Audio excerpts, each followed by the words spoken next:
Hey everyone, welcome to week 11. We are in the final week of the course. Congratulations, you guys made it, and we're almost done. There's only 2 items that you need to take care of this week, the week 11 journal and of course the final exam essay. So I'm going to take a little bit of time to explain both of those so that you know exactly what you need to do and when it needs to be completed by. So first things first, that's not the first thing. The first thing is the week 11 journal. So for this journal, I'm asking you to sort of reflect on your experience in the course. I'd like you to discuss 1 or 2 things that you've learned from this class, any material that you're glad we covered, anything you're glad that you learned about during the course. I'd like you then to discuss 1 or 2 things that you struggled with or might still need help with, again, in terms of the material that we've covered. The third thing, was there anything about the class or the layout of the course as an online class that you found helpful? Or not helpful, I suppose. And then the last thing is, what are some things you think could be done differently? This could be answered in terms of the material that I cover throughout the course. It could be things that could be done differently in terms of how I've laid everything out. It could even be what I could do differently in terms of assignments, although keep in mind that the course does require a certain number of hours of work each week, and that's not under my control. I don't make that decision. But we do have to adhere to that requirement, or else we could get in trouble and our accreditation could be at risk. So the school sets out how many hours of work this course is supposed to be each week. I then come up with the lessons and assignments to fulfill that number of hours. However, that doesn't mean that the assignments I currently have to stay exactly as they are. That can be changed. The amount of work, maybe not, but the type of work could be. And I'm always interested in student suggestions as far as this goes. And I actually have made changes in this class and all of my other classes based on student responses to this particular journal. But I'd just like you to think about, anything that you think could be improved upon in terms of what I have chosen to do with the course. Again, though, keep in mind not just what my limitations are, but also what the course is designed to do, what the objectives are. But if you have an interesting or really beneficial idea, I would love to hear it. But that's week 11 journal. It's due Thursday night by 11:59 p.m. Remember, this is a short week. Final week is always a short week, and the course closes Thursday night. So please make sure that you get this journal submitted by that deadline. Next item is obviously the final exam essay. So, in order to access the final exam essay, you have to have completed the essay planning exercise from last week. It's very important that I see that plan and that I see your outline and that I approve it, because students have a tendency to misunderstand what they're supposed to do in this final exam essay. So doing that outline from last week and having me look it over and approve it only benefits you. So if you haven't done that yet, you have to. You have to go back to last week and submit that outline for final exam, and I have to approve it and grade it in order for you to access the final exam. If you're waiting until the last minute to do all of this, you need to text me or call me on my personal cell phone as soon as you submit that outline from week 10. That way I know it's there and I can go. I mean, on the last couple days of the course, I'm here at the computer almost all day. So I should be able to quickly look it over that way you'll have access to the final exam and have time to complete it before the deadline hits.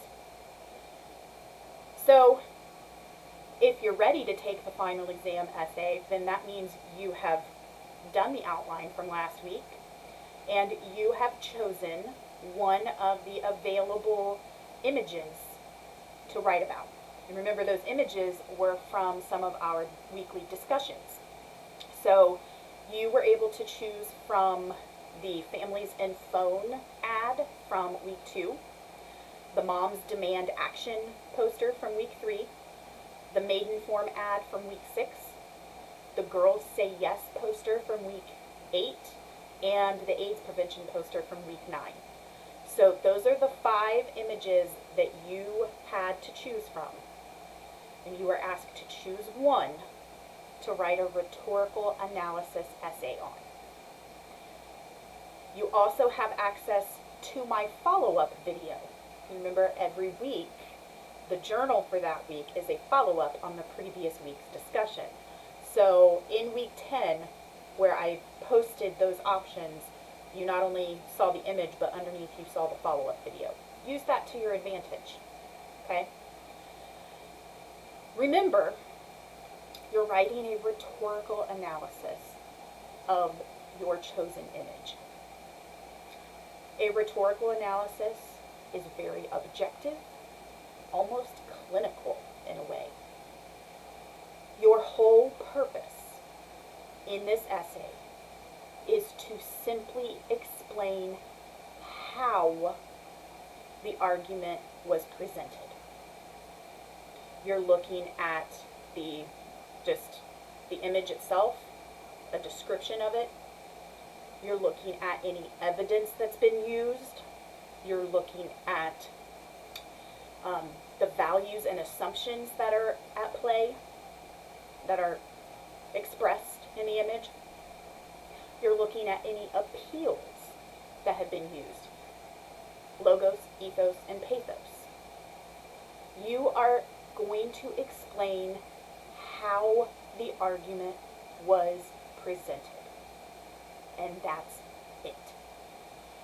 You are not going to talk about your reaction to the image or the argument. You are not going to talk about your opinions of the issue. You are not going to make a judgment on whether it was effective or not. You are simply providing an analysis of how. Because that's the other component of argument. In your course project essay, your argumentative research paper, that was where you were presenting your own argument and interacting with an issue. This is the other side of argument, analyzing how others are making an argument. And that's it. We're not here to judge. We're not here to discuss it. We're not here to interact with the issue. We are simply here to present the facts. Here is what the image looks like. Here's the words. Here's the evidence that's used. Here's the values and assumptions that are present. Here are the appeals that were used. And that's it. Use the outline from last week to help you in terms of how to organize the essay. Go use that order on the outline to present your essay. Make sure you have an introductory paragraph that somehow grabs our attention and introduces the overall idea of the image you chose, and then ends with a thesis statement. In this case, your thesis statement should tell us what elements you are going to look at. Make sure that you use that outline to organize your body paragraphs. Make sure that you have transitional topic sentences at the beginning of each body paragraph, that you have provided enough support and explanation in each body paragraph, that you use transition words and connecting phrases to show us your train of thought, to guide us smoothly from one sentence to the next. Make sure you have a concluding paragraph that signals the end of the essay and reminds us of everything you've discussed and leaves us with some sort of final thought. And make sure that you are discussing those elements of argument correctly. So when you're talking about evidence, go back to that lesson earlier in the term and remember what types of evidence can be used and what is there in your image. When you're talking about values and assumptions, that section of the essay, go back to week 4 and study that section on values and assumptions. Remember, when we're talking about values, we're talking about shared common values, what we as a society, what we as a culture value. We value wisdom, we value integrity, we value money, we value self-respect, right? When we're talking about assumptions, we're talking about things that the author of the argument, the creator of the argument, things that they assumed about us. Things that they assumed about us and caused them to present their argument in a certain way.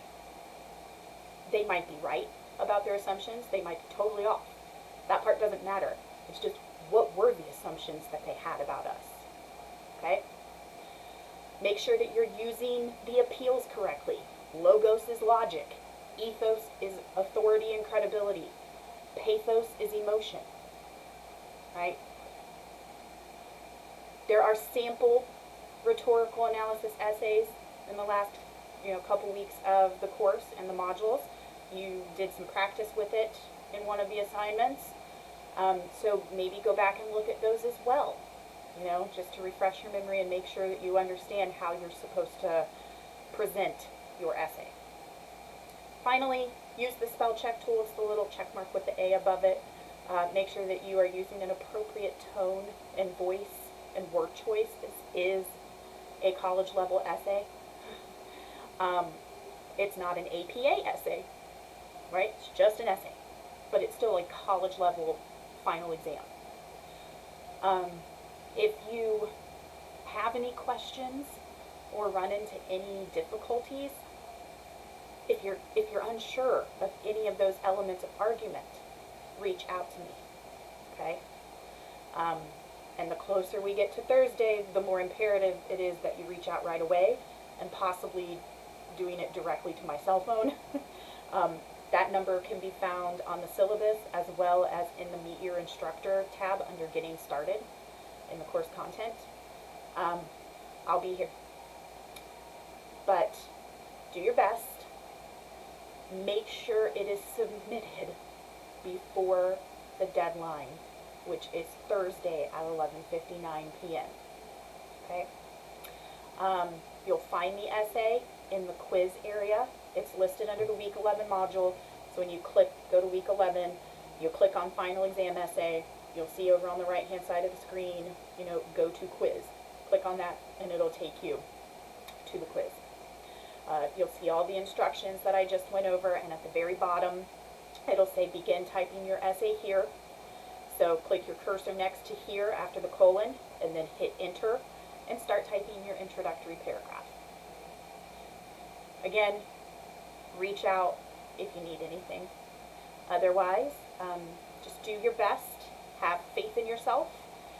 Good luck on it, and it has been a very fun quarter with you guys, and good luck to all of you.